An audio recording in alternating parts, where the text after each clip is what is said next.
Gayle Lofthouse.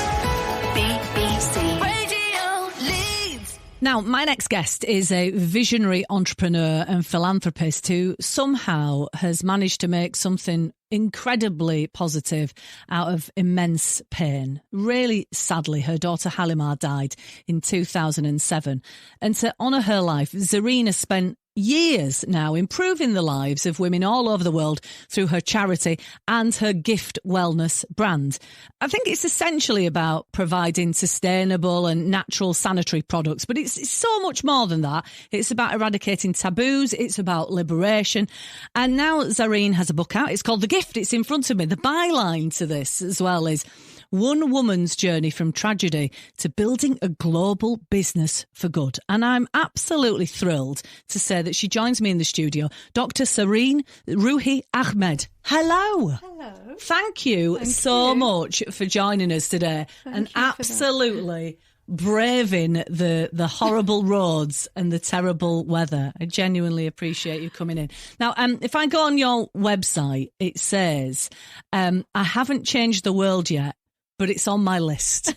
How's it going? We're getting there. We're just getting started, really, Gayle. Okay. Well, tell me about this lovely book, because it's part memoir, I guess, but part, I suppose, it's part useful for like people in business and things like that. You tell us about it. What's it all about? So it's basically my journey from the moment my daughter passed away in 2007, which was, as you can't imagine, as any parent would not want to ever go there, was the most harrowing and traumatic experience of my life. Yeah. To bury one's own child is the biggest test, the biggest challenge that you can endure as a mother. And it's basically from that point until now, really, how I survived, how I transformed that pain into a fuel that drives everything that I do now. And it's all because of the inspiration from my daughter, because that's what I was supposed to do with my daughter. This work is what I was supposed to do with my daughter. And she was 19 at the time, and she died very unexpectedly. But she did inspire you. What was she working on at the time? What was she involved in? She had just started her dream course at Nottingham Trent to university to do third world development and international relations. And it was because all she ever wanted to do from childhood was charity work. She was always fundraising. Whenever there was a disaster somewhere in the world or something, she would be baking cakes at home and selling them at school and sending them to the charity. And she had certificates from the Red Cross and other charities, and me and Halimah, we had a pact that after she graduated, that we would work together to establish our own charity and do this kind of work, third world development work. And we were really passionate about businesses that do good. So we used to talk about Anita Roddick's story about Body Shop and how she helped women in poor parts of the world, and actually, that sort of triple bottom line business where you're helping people who buy your products. They're buying something good that's good for them, the planet, so it's just something sustainable, and you're making profit, but that profit is shared with, it's actually doing good. So sadly, the charity that you set up was the Halimah Trust. Yes. And then when did you start developing the products and getting them to, people across the world who needed them? How long was that process? It was basically, what happened was that after Halimah, she was actually murdered. in our hometown, and just a few streets from where we live, she was being stalked by a mental health patient who abducted and murdered her. And as you can imagine, everything stopped. I was the CEO of a national organisation at the time. I wound things up and left my job, and then immersed myself in 3 years of fundraising and developing this project to build a school for orphaned and needy girls in Pakistan. We'd put it out to tender to different charities to put proposals to us, and this one really resonated. They'd got a boys' school there in this quite poor part of Pakistan, and they didn't have a girls' school, and they were desperate for a girls' school there. And the girls in our school, it was for 434 or something. Wow. Girls, over 400 girls at the time. We now have a college there as well, and over 1,000 girls in total who are doing just incredibly well. But it was after we inaugurated this school in Pakistan in April 2011, so 3 years after, I was sitting in the airport lounge in Lahore on my way back from Pakistan thinking, okay, we've reached this amazing milestone, but now what? What do I do? I hadn't earned for 3 years. I hadn't done anything. And I hadn't done anything to make money. I'd just, it was a healing process for me. It was my kind of survival strategy that I threw myself into, a way of keeping me connected to Halima. Yeah. And I was sitting in this airport lounge, and I picked up this magazine to kind of distract myself. And it opened at this article about women in refugee camps in the Zatari Syrian refugee camp. And it described how they had to tear strips off the bottom of their dresses to fold up into makeshift sanitary pads, and all the other horrific things they suffered.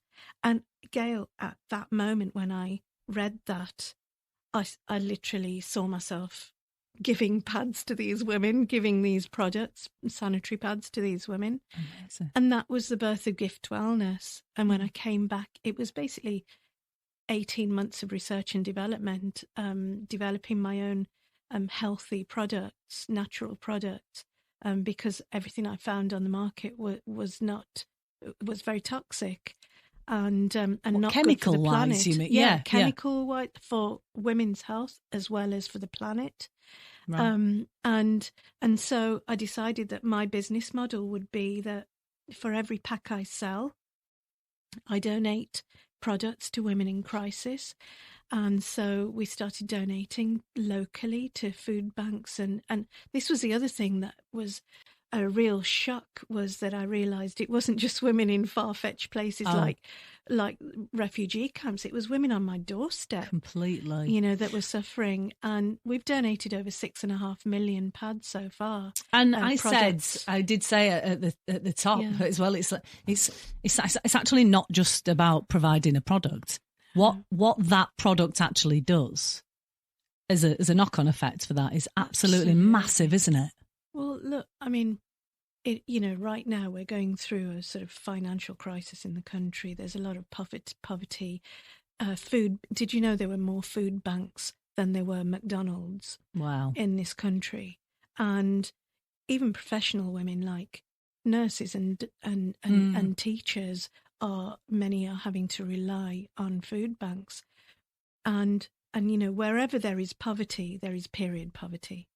Yeah. So if a woman, can't provide food for her own kids, put food on the table, she certainly can't buy sanitary products, menstrual products for herself.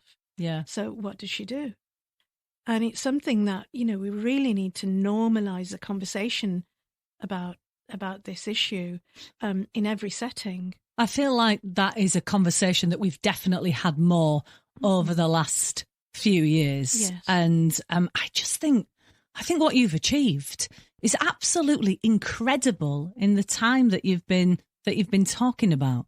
So in the book then, and you explain this journey, what do you think that people will get out of it? What do you hope that when someone picks up your book and they read the whole thing, what do you hope that they that they see? You say it starts with your daughter. I think it ends with your daughter as well, doesn't it? Absolutely. So, first of all, if anybody's been through a hardship, maybe not, hopefully not as tragic as mine, but any kind of hardship or a knock on their self-confidence or something that's held them back in life, this will hopefully give them the kind of, giving themselves permission to take the next step and actually explain to them that you can channel that negative energy into something positive, and that is usually done by helping others. When you focus on other people's problems, then your problems miraculously they don't hurt you so much. Where do you get your strength from? It's hugely, it's kind of awe-inspiring, actually, to see what you've achieved. I mean, Gayle, thankfully, my main strength is, I think it's there because of my faith, because I believe that it's a temporary separation. I know that she's waiting for me, and that plays a huge part in it. I think without that, I don't know if I would have got up the next day.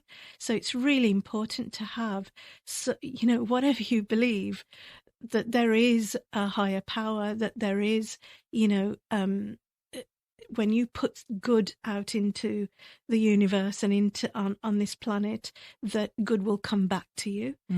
And it's also that promise that I made to my daughter. It drives me, and there is because I know that I will see her, and this life isn't very long. I mean, 16 years. It was yesterday was the anniversary, Halima's anniversary, and it's 16 years has gone by in a flash. Gosh. And of course I miss her every day, but as I say in the book, my grief, it doesn't pull me down, it pulls me up. If people would like to get hold of this book, it's been published by Rethink Press, who do a lot of what do they do? Entrepreneurial books and self-help books and anything business related. Because the other thing to take from the book is that if you've got an idea for a business, or you've always had this dream in your head of doing something big, or that you're meant to do something bigger than what you're doing right now. This is the book to read, because that will inspire you. Did you always have this business brain? Is that what had you done that before? No. No? I'd never done business before. All I'd had was those conversations that I had with Halima about, loving and looking for businesses that are successful businesses that also do good in the world. Because imagine if every business did that. Imagine if everything you bought, every item you bought had a knock-on effect and was helping somebody else as well. What would the world be like? Better. And it certainly sounds like...